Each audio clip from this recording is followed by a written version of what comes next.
سونے سے قبل اللہ کا ذکر کرنا. سیدنا ابو ہریرہ سے روایت ہے کہ رسول اللہ صلی اللہ علیہ وسلم نے فرمایا ما من رجل آوى الى فراشہ فلم یذکر اللہ الا کان علیہ طرۃ، جو شخص اپنے بستر پر آئے لیکن اللہ کا ذکر نہ کرے تو یہ اس کے لیے باعث حسرت ہوگا. یعنی اللہ کو یاد کیے بغیر سو جانا یہ حسرت کا باعث ہوگا، ریگریٹس ہوں گی اس پر. ابن مسعود کہتے ہیں النوم عند الذکر من الشیطان ان شئتم فجربوا اذا اخذ احدكم مضجعه واراد ان ينام فليذكر الله عز وجل. اللہ کے ذکر کے وقت نیند آ جانا شیطان کی طرف سے ہے. بعض اوقات آپ ایسے تھے قرآن پڑھ رہے تو پھر سو جاتے ہیں پھر سو جاتے ہیں، تو یہ شیطان بیچ میں آ کے انسان کے ساتھ کرتا ہے زیادتی. اگر تم چاہو تو تجربہ کر کے دیکھ لو، اور جب تم میں سے کوئی بستر پر آئے اور سونے کا ارادہ کرے تو اسے چاہیے کہ اللہ عز و جل کا ذکر کرے.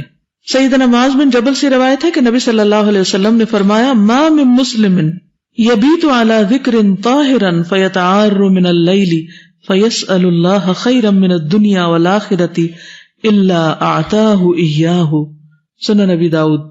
جو مسلمان باوضو ہو کر اللہ کا ذکر کرتے ہوئے سو جائے اور پھر رات کے کسی حصے میں اس کی آنکھ کھل جائے اور وہ اللہ سے دنیا اور آخرت کی خیر مانگے تو وہ اسے عنایت فرما دے گا. یعنی ایسے شخص کی دعا بھی قبول ہوگی. اور ہم کتنے ڈیسپریٹ ہوتے ہیں نا کہ ہماری دعائیں قبول ہوں، ہماری مشکلات آسان ہوں، ہمارے مسائل حل ہوں.